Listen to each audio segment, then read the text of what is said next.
Alors, c'était bien beau, Québec Inc., hein? On aurait même eu assisté durant cette période à une croissance significative de la part d'économies contrôlées par des francophones, qui passe en gros de 14 ou 15 au moment de la Révolution tranquille, à près de la moitié aujourd'hui. Mais qu'est-ce qui s'est produit?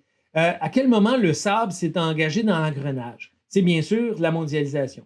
Bon, la mondialisation, là, on peut l'entendre de deux manières. C'est un vaste processus séculaire consistant à accroître l'interdépendance mondiale. Vous en connaissez les formes essentielles.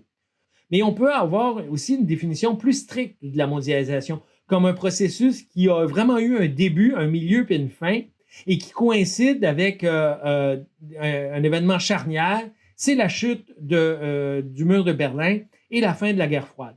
En quoi cela a-t-il provoqué un soudain regain de la mondialisation? D'abord et avant tout parce qu'on n'assistait plus à la guerre entre deux modèles, le capitalisme incarné par les États-Unis d'un bord et le communisme incarné par l'Union soviétique et la Chine de l'autre. Désormais, le monde était réunifié sur le plan économique. On pourrait dire tout le monde est rendu capitaliste. Ça a ouvert un immense champ à ce qu'on appelle la libéralisation des échanges à l'échelle mondiale. D'ailleurs, c'est cette même année-là, 1989, qu'est signée la première entente de libre-échange entre les États-Unis et le Canada, qui va faire en sorte que tout à coup, le Québec reçoit quantité de commandes pour son bois d'œuvre, son papier journal, ses métaux, mais aussi ses meubles et bientôt ses produits numériques à destination des États-Unis. L'accroissement du commerce étranger du Québec est tout à fait remarquable à compter de cette époque-là. 1992, c'est la fin de la guerre froide, la chute de l'Union soviétique. Le modèle communiste n'existe plus, sauf dans des cas marginaux comme Cuba ou la Corée du Nord. Désormais, le monde s'ouvre. On parle à ce moment-là de Uruguay Round. Uruguay Round, c'est une grande ronde de négociation du GAP qui allait mener à la création d'un organisme international qui allait voir à l'abaissement des frontières commerciales internationales et à la naissance en 1993 de l'Organisation mondiale du commerce, l'OMC. L'OMC est une création remarquable de la fin du 20e siècle parce que tout à coup, on se retrouve avec une organisation internationale qui marche, là, qui a des pouvoirs puissants et qui joue un peu le rôle de police des tarifs. Dès qu'un pays membre ose hausser ses tarifs pour protéger sa production laitière, par exemple au Québec, ou pour protéger son bois d'œuvre, tout de suite l'OMC lève le doigt en disant « c'est interdit par les règles prescrivant le commerce libre entre les États ». En d'autres mots, l'OMC a beaucoup contribué à la libéralisation des échanges, mais il a asservi chaque État, y compris le Québec, à un certain nombre de règles prescrivant le maintien comme une doctrine sacrée du libre-échange à l'échelle internationale. Une date clé là-dedans va être bien sûr la signation de l'ALENA en 1994, qui est essentiellement une entente de libre-échange plus vaste qui inclut maintenant, vous le savez tous, le Mexique, en plus du Canada et les États-Unis. En 1999, c'est quand même pas rien. Chaque pays de l'Union européenne abandonne ses monnaies, disparition du franc, de la lire, du Deutschmark, au profit d'une seule monnaie, l'euro. C'est quand même assez remarquable. Je sais que vous êtes nés, ça existait déjà, mais à l'époque, ce fut une véritable tsunami économique que de voir des pays qui ont 1000 ans d'existence abandonner leur souveraineté monétaire. Ça montre à quel point le vent de la mondialisation soufflait fort à la fin du 20e siècle. Ça a été renforcé avec l'entrée de la Chine en 2000, une date clé dont on voit aujourd'hui toutes les répercussions. Parce que du fait de son entrée dans l'OMC comme membre à part entière, la Chine, c'était comme faire rentrer le loup dans la bergerie. La Chine, avec ses méthodes dirigistes, son économie puissante, audacieuse, mais aussi une économie un petit peu délinquante, va entrer dans l'OMC et faire exploser les cadres de l'OMC, tant ces produits vont pouvoir désormais se répandre sur la planète. On va donc voir apparaître les Walmart, l'ensemble de la distribution de détail de produits à foison, presque tous issus de la Chine, qui se met à faire, en plus des jouets, qui se met à faire de la haute technologie, qui se met à faire des voitures de train, qui se met même à faire du bois d'œuvre, tant elle s'empare de toutes les niches commerciales possibles et imaginables, profitant de l'OMC comme un passeport pour pénétrer les économies plus riches de l'Occident. Cette vague de mondialisation va connaître une fin abrupte avec le 11 septembre 2001. Bien sûr qu'elle se poursuit à bien des manières. L'OMC existe encore, l'économie chinoise continue à profiter du marché international. Mais la réalité, c'est qu'on peut dire qu'il y a eu une première phase particulièrement intense, de 89 à 2001, qui aura duré, tout compte fait, exactement 10 ans, qui aura mené à une libéralisation sans précédent des échanges et laissé transformer chacune des économies de l'Occident. S'il existait encore un peu d'industrie textile au Québec, un petit peu d'industrie du tabac, tout ça est balayé par l'apport de la mondialisation qui fait que l'économie du Québec va maintenant se spécialiser. En dehors des créneaux vendeurs au niveau international, toute l'industrie va autrement disparaître du fait de l'impressionnante concurrence internationale, et notamment celle de la Chine, qui fait que certains secteurs de l'économie traditionnelle du Québec sont balayés. Disparition de l'industrie électronique au Québec, disparition de certaines niches où autrefois on se débrouillait, comme le secteur du meuble, ne vont désormais triompher que l'industrie où le Québec a une expertise poussée. On pense notamment à l'industrie pharmaceutique, l'industrie aéronautique, l'industrie pâte et papier, l'industrie, bien sûr, les produits miniers, accessoirement certaines niches dans le domaine numérique. On pense à l'imagerie et à l'industrie du jeu. Pour le reste, l'économie du Québec est transfigurée. Elle va se spécialiser pour se plier aux diktats de la mondialisation et de l'OMC. Qu'est-ce que cela a pour implication à propos de la doctrine Québec Inc? Puisque le Québec Inc. consistait à développer des fleurons, des entreprises québécoises qui embauchent d'abord et avant tout des Québécois et dont les intérêts sont d'abord tournés vers le développement local et régional de leur région d'appartenance, tout ça est faussé par l'entrée de ces entreprises-là dans le jeu de la mondialisation. Désormais, les entreprises québécoises n'ont plus le choix. Soit elles vont décliner au point de disparaître, ça va être le cas de bon nombre d'entre elles, soit elles vont être absorbées dans des conglomérats internationaux. Oh, elles vont bien garder leur nom, leur bannière, notamment dans un objectif de marketing, pour apparaître toujours comme des entreprises québécoises, mais dans la réalité, à partir du 21e siècle, on va voir progressivement chacune des grandes entreprises qui avaient tant profité des subventions, du soutien de l'État québécois pour se développer, on va voir, dis-je, ces entreprises-là se fondre dans des grands intérêts internationaux aux mains de multinationales. Et c'est parti. Un fleuron québécois, Provigo, est absorbé par l'Ontarienne Loblaws en 1998. Provigo existe toujours, mais c'est une entreprise dont le siège social est à Toronto. En 2004, ça a fait beaucoup de bruit. Une petite brasserie de Chambly qu'on saluait, la brasserie Unibrou, propriété notamment du chanteur Robert Charlebois, un fleuron québécois, était absorbé par l'Ontarienne Sleeman. Alors, les gens ont déchiré leurs chemises à l'époque. Aujourd'hui, on l'a oublié, d'autant plus que Sleeman, l'Ontarienne, a elle-même été acquise par Sapporo, une entreprise japonaise dans le domaine de la bière. Ça a été la même chose avec une entreprise associée à Montréal jusque-là. Labatt est achetée par la puissante hollandaise Interbreu, aujourd'hui le plus gros vendeur de bière dans le monde, un gigantesque conglomérat qui lie ensemble des brasseries comme Budweiser, Heineken et bien sûr Labatt. En 2005, ce fut le tour de Molson d'être absorbé par Coors. Aujourd'hui, Molson peut bien célébrer son appartenance au Québec et son histoire. La réalité, c'est que depuis 2005, la grosse usine à Montréal n'est plus qu'une usine qui va bientôt d'ailleurs fermer. Molson n'est plus qu'une filiale d'une multinationale américaine.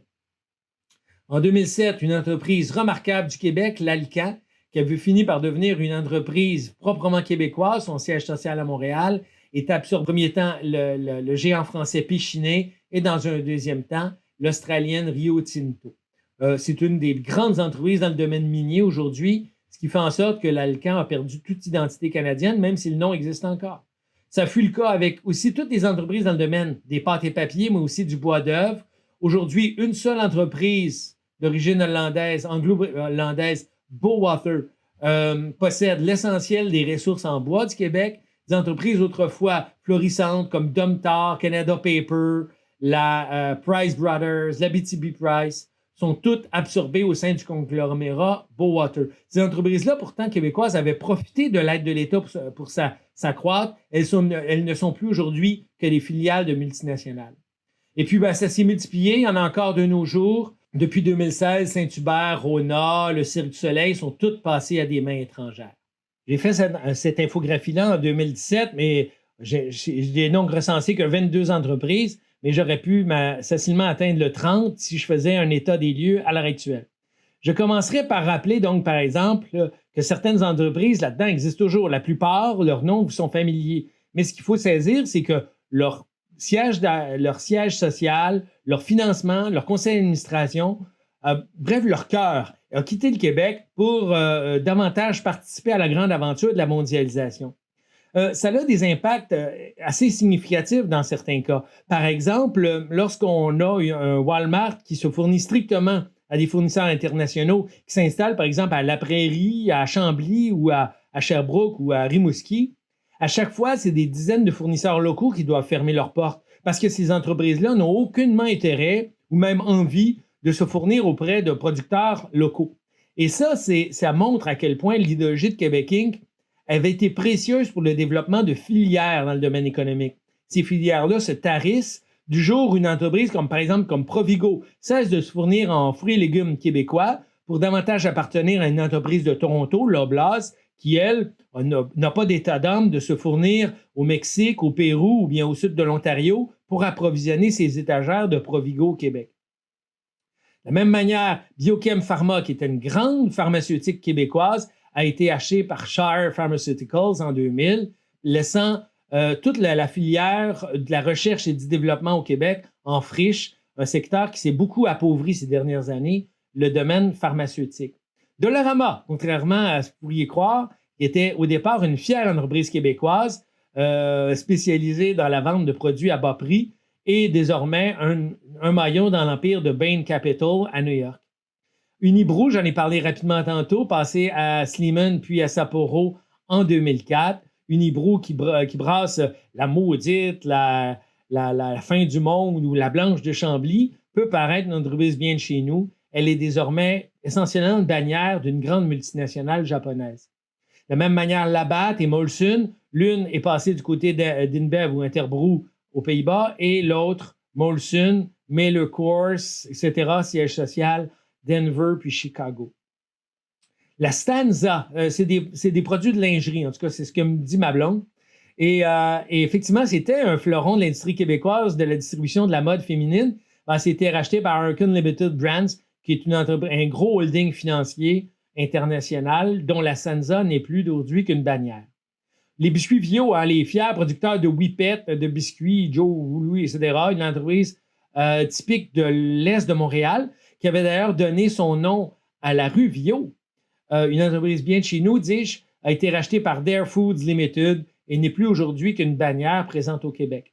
Une bannière, je dis le mot bannière, c'est-à-dire une étiquette, un produit mis de l'avant, mais qui, dans les faits, appartient à un empire beaucoup plus important, là. Mais on garde néanmoins les bannières, c'est-à-dire les noms, le branding, la mise en marché, m'excuse d'utiliser un anglicisme, pour définir, en somme, un produit auquel les gens sont attachés, un nom, une marque, mais qui, derrière cette façade, cache une réalité multinationale. C'est le vrai dans le domaine minier, notamment les métaux précieux. Cambiar, une entreprise québécoise, passée à IM Gold à Toronto. Sico, on en a beaucoup parlé parce que ça avait été fondé par un grand industriel québécois, Albert Sicotte, qui avait été notamment inventeur des souffleuses, le procédé souffleuse, mais qui était aussi un grand quincaillier, mise au point, il faisait de la mise au point de peinture dans la région de Québec. C'est fondu désormais dans une grande multinationale de Toronto.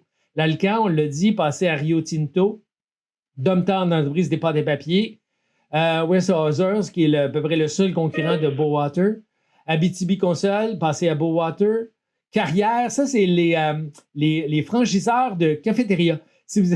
Quand vous allez à la cafétéria du Vieux-Montréal, du moins quand vous alliez à la cafétéria du Vieux-Montréal, c'est Carrière qui s'en occupe, c'est le franchiseur de la cafétéria du Cégep du Vieux-Montréal. C'était une entreprise remarquable, il est né au Québec, notamment dans les cafétérias du gouvernement du Québec. C'est passé par une entreprise multinationale. Heureusement, au moins, elle est française.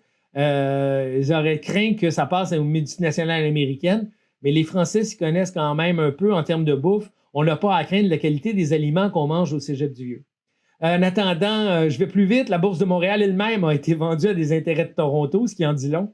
Bauer, qui s'occupait de produits sportifs, notamment dans le domaine du hockey, est passé à une entreprise multinationale américaine. Vanout, les produits de café bien de chez nous, achetés par MTY Group. c'est très intéressant, j'ai eu un téléphone de Vanout qui a vu cette infographie-là et qui se rebellait contre le fait que je dise que Vanout n'est plus une entreprise québécoise. On a dit, oui, la capitalisation est rendue à la Bourse de Toronto, mais la plupart des intérêts sont au Québec. Bon, je concède. De toute façon, entre toute autre marque de café, effectivement, encourageons la marque Vanout qui a davantage d'intérêts québécois. Les gâteaux Vachon, on aura beau vanter cette marque de la Beauce, le Joe Louis, etc. Vachon n'est plus qu'une bannière du groupe Grupo Bimbo de Mexico. Cirque du Soleil, on en a parlé en 2015, il a été acheté par un groupe de capitalistes de New York, c'est un holding international, mais le gouvernement du Québec continue à subventionner ironiquement le Cirque du Soleil, notamment parce qu'il faut quand même le concéder, bon nombre d'emplois se trouvent encore au Québec. J'ai ajouté Saint-Hubert, bien sûr, tout récemment. Ironiquement, la rôtisserie québécoise vient de chez nous, passée à Carotte, Toronto. Rona aussi, les produits quincailliers passés à Lowe's. Et puis pour terminer, Tembec, notamment passé à Rayonier Advanced Materials dans le domaine des produits forestiers. Alors, quel est le portrait à l'heure actuelle? Le journal Les Affaires tient régulièrement un palmarès des plus grandes entreprises au Québec. Ce palmarès-là permet vraiment de voir l'évolution du Québec depuis 40 ans. Et on voit encore l'impact de l'idéologie Québec Inc. Ainsi, la toute première entreprise au Québec est une entreprise québécoise, Métro, qui embauche quand même 9000 employés. L'alimentation autrefois est un marché pratiquement contrôlé tout par des Québécois. On pense à d'anciennes entreprises comme Steinberg, comme Provigo, comme IGA. Mais il ne reste plus aujourd'hui que Métro qui est relativement autonome. Mais de la même manière, on voit encore la place qu'occupe le mouvement Desjardins, deuxième entreprise en termes de taille au Québec, encore un héritier de Québec Inc. Et de l'époque où les entreprises québécoises prospéraient. Sobeys est devenue la troisième entreprise. George Weston, une vieille entreprise présente au Québec depuis longtemps, occupe la quatrième place, notamment dans le domaine de la boulangerie. Et voilà, bien sûr, les entreprises multinationales sont là. McDonald's en cinquième place, Hydro-Québec en sixième place, évidemment, fleuron de Québec Inc. On retrouve ensuite la Banque nationale. Walmart est désormais la huitième entreprise du Québec. Bombardier se maintient en neuvième place. BCE, Banque Bell Canada, autrefois, l'entreprise Bell, notamment présente en téléphonie et dans la diffusion, est en dixième place. Garda, Garda, c'est intéressant. C'est une toute petite entreprise québécoise au départ, gardien de sécurité pour l'essentiel. Elle a beaucoup profité, vous imaginez bien, du 11 septembre 2001 pour devenir une grande entreprise, aujourd'hui multinationale, présente dans plusieurs pays. Garda World demeure une entreprise importante issue du Québec. La Coop fédérée est surtout présente dans le syndicalisme agricole, notamment les producteurs de volailles et de porcs. La Société de transport à Montréal, Lowe's, Québecor en 15e place, Saint-Hubert en 16e, etc. Que peut-on en tirer comme conclusion? D'abord et avant tout, que le Québec se tire encore bien d'affaires. C'est-à-dire que le nombre d'entreprises importantes qui sont d'origine québécoise demeure significatif. Vous n'auriez pas le même phénomène en Ontario et encore moins dans le reste du Canada, où les entreprises multinationales, notamment d'origine américaine, occupent sans partage l'ensemble de l'économie. Non, décidément, le Québec a réussi son pari de nationaliser son économie et de se doter d'entreprises issues du Québec qui sont aujourd'hui capables de se tailler une place au niveau international et qui gardent bien leur position malgré l'élan de mondialisation. Il demeure que cette place-là est à l'heure actuelle en train de s'effriter, tant la mondialisation profite d'abord et avant tout aux entreprises multinationales.